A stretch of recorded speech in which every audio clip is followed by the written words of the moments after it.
Thanks for inviting us in. It's now 11 o'clock and we want to begin tonight in Bloomington. This is where city leaders are pulling the plug on a controversial surveillance system.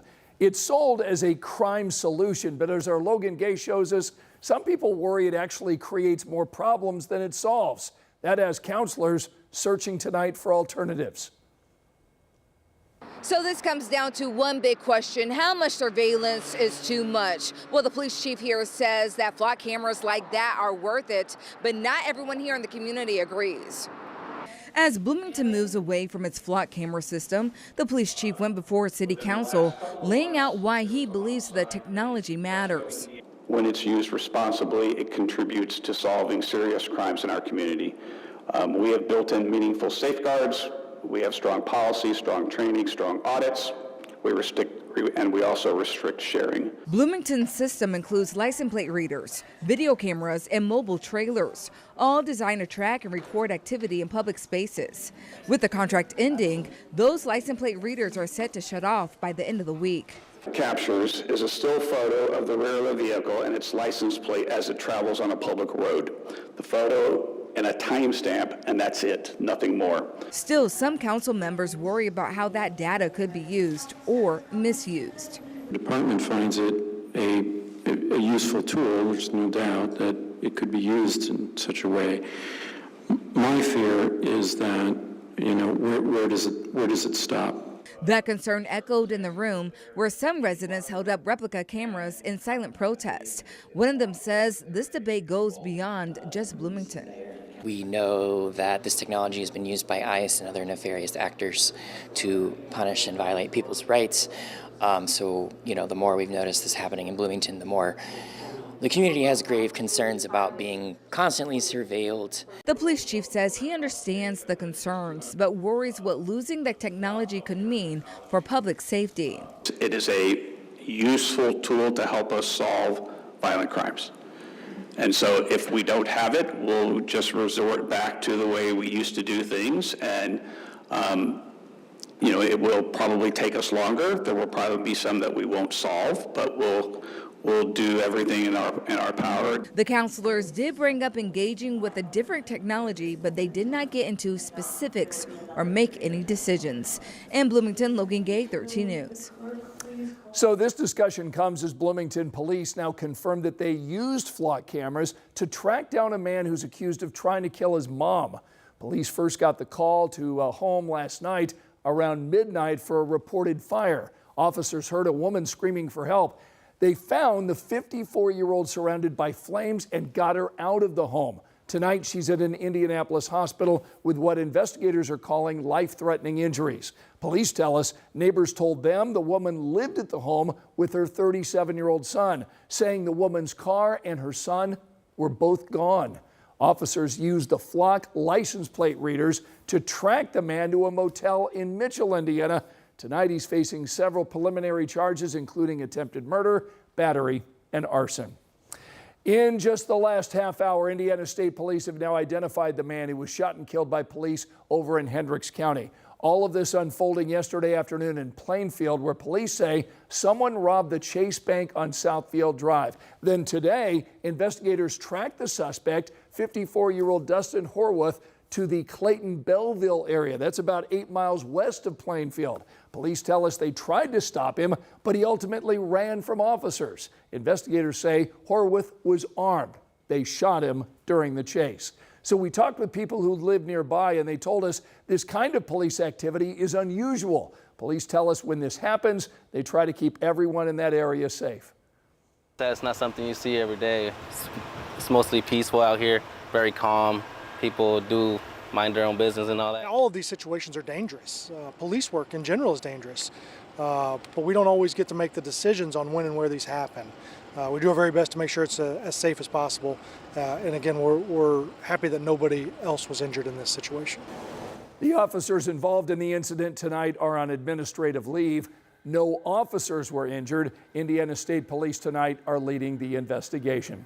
Angela?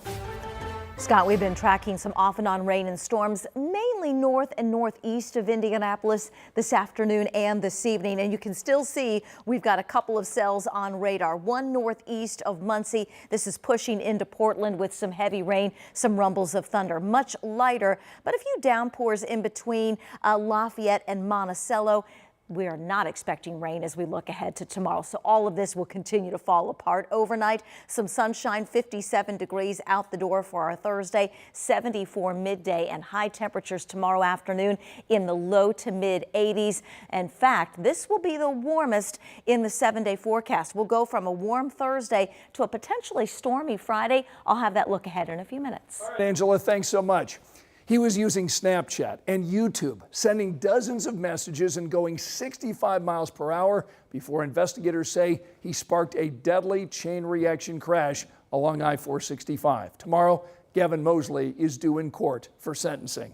But before he learns his penalty, we are hearing from Sarah Davis's loved ones. She's the woman who died that day, October 5th of 2023. She was on her way home from the airport. Sarah was a longtime registered nurse at Methodist Hospital and later a school nurse at North Central High School. But that day, she was a mom and passenger, hanging out with her daughter Rachel in the back seat. Rachel had just arrived from Germany. Their car was stopped for construction when it was hit from behind. Sarah died from her injuries. Rachel spent a month in the hospital. To me, this is so difficult in my grief process that I don't have like the moment that I knew. Like I don't have the moment that I realized like, oh, mom is dead. It's such a, yeah, I don't know.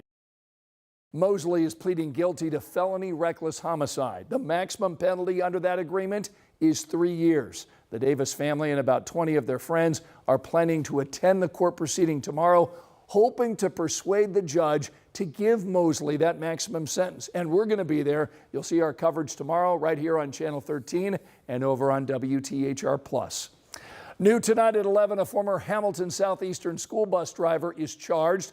We just checked online the court records that show Terry Shore is tonight facing misdemeanor counts of criminal reckless and a school bus driver consuming or possessing a controlled substance. Now, those records show the charges stem from something that happened back on April 1st. A spokesperson for HSE confirms tonight that Shore was removed from duty the next day and is no longer employed by the school district. A statement from HSE says student safety is the school district's highest priority, saying drivers are subject to routine and random drug and alcohol testing. Tonight at 11, we want to take a closer look at a new project here in Indianapolis aimed at improving student safety. So these barriers are now in place tonight along Troy Avenue, converting the road from 4 lanes down to 3. You're going to see them from Carson Avenue right outside Emma Donnan School over to Shelby Street. It connects with the Red Line. All of this is the result of tactical urbanism. So this is a plan led by community members who hope to bring long-term improvements through a test run. So we talked with parents tonight who say they like what they're seeing. The first morning they had it up, me and my daughter actually used it and drove our bikes to school. It was amazing, it was fun, there was no worry about getting hit. Students at Emma Donnan even help with the installation, creating the artwork on these barriers. They'll be in place for 90 days while volunteers track the data. Then DPW will use that information to determine what happens next. And we're also seeing a warning tonight from IMPD urging drivers to slow down. Officers in the North District tell us they've gotten some reports of speeding in a school zone. They've stopped more than 15 drivers, one of them going 53 in a 25. Police tonight are also looking for stop arm violations. Here's a look at the other stories making headlines right now. Tonight, a second person is charged in connection with the death of a prominent poker player in Westfield. Justin Jones faces several counts, including murder. 47-year-old James Matt Lucian was found shot in March inside of a home. Police also found nearly $16,000 in cash and more than 10 pounds of marijuana. We're working right now to learn what may have led to a shooting on the east side of Indianapolis. This happened this afternoon on German Church Road near Washington Street. We saw police searching a car in a nearby neighborhood, but officers have not confirmed how or if that's connected. Police did tell us the person shot is now in critical condition.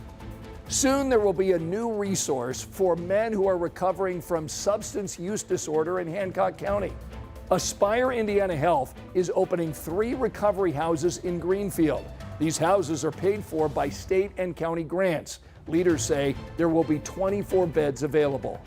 And tonight we're getting a look at how groups across central Indiana celebrated Earth Day. That includes Keep Indianapolis Beautiful. Volunteers set up at Tarkington Park on the north side of Indy, planting dozens of trees, all native to Indiana.